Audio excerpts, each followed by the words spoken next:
orang yang tak seharusnya di sini. Where is he? You can't do this, you can't. Awalnya Sokka ingin menyerahkan Aang, namun setelah dibujuk oleh Katara mengenai Avatar adalah harapan kita, dan ibu mereka juga mengajari kalau mereka harus menolong sesama. Sokka keluar dan menantang Baiwan Zuko berkelahi.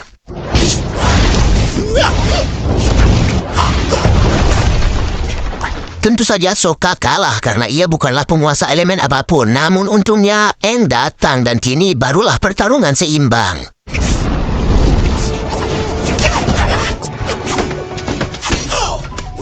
Saat Zuko ingin membakar desa ini, Aang mencegahnya dan ia menyerahkan dirinya dan ia berterima kasih kepada Sokka yang telah rela melindunginya. Saat itulah Sokka menyerahkan tugasnya memimpin desa ke bocah lain. Ia dan Katara akan menyelamatkan Aang.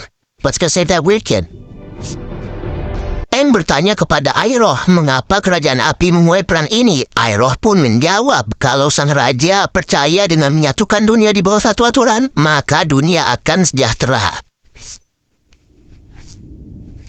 Karena lambat jika menggunakan sampan, mereka akhirnya membawa apa untuk menjemput Aang. Di sisi lain, Aang berusaha untuk keluar dari kapal ini dan ia mengambil buku Zuko yang berisi para avatar. Ia mengendap-endap keluar dan saat ketahuan, ia pun terbang menjauh.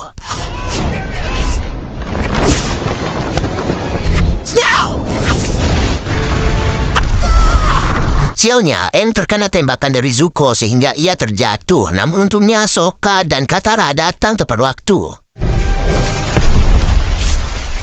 Ya, untungnya Katara berhasil meredam tembakan api tersebut dan mereka berhasil kabur dari kejaran Zuko. Aang berterima kasih dengan mereka karena telah menyelamatkannya, namun mereka tak bisa kembali ke rumah karena pasti akan diserang sehingga Aang membawa mereka ke kuil udara selatan. Di sana, Aang sedih melihat semuanya sudah hancur lebur tak bersisa dan bahkan ia melihat mayat Gyatso.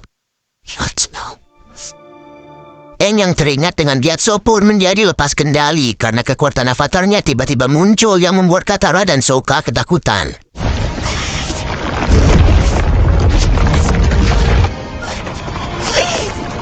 Namun untungnya Aang berhasil berhenti setelah mengingat Gyatso kembali.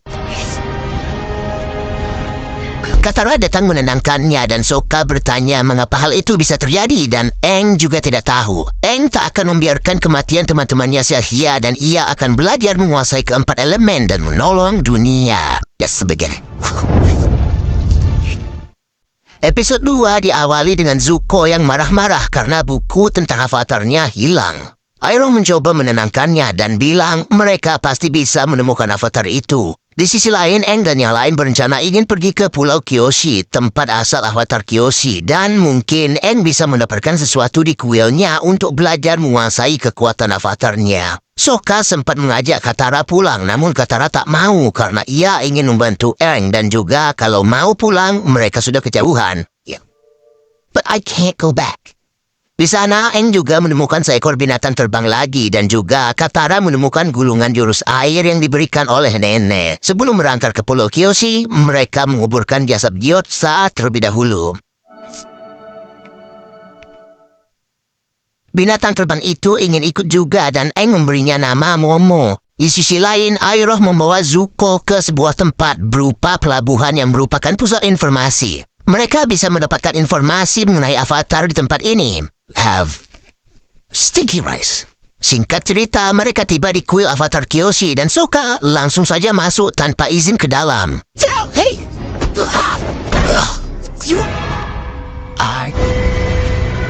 Mereka ditangkap oleh penjaga setempat dan mereka bertemu dengan ketua desa. Aang menjelaskan maksud kedatangannya untuk mempelajari sesuatu di kuil avatar Kyoshi. Awalnya si ketua desa tak memperbolehkannya, namun anaknya yang bernama Suki pun memohon ke si ibu agar mereka bisa mempelajari sesuatu di tempat ini. Akhirnya si ketua memperbolehkan mereka selama 48 jam ke depan di desa ini. Sokka dan Suki terlihat saling tertarik sejak awal dan di sini Sokka sangat gugup menghadapi Suki. Zuko sekonyong-konyongnya meminta peta laut dan semua laporan dalam beberapa jam terakhir kepada Panglima Zhao, penguasa tempat ini, untuk mencari cumi-cumi hiu, katanya. At your service. Saat bersih-bersih, Suki bengong melihat badan Sokka.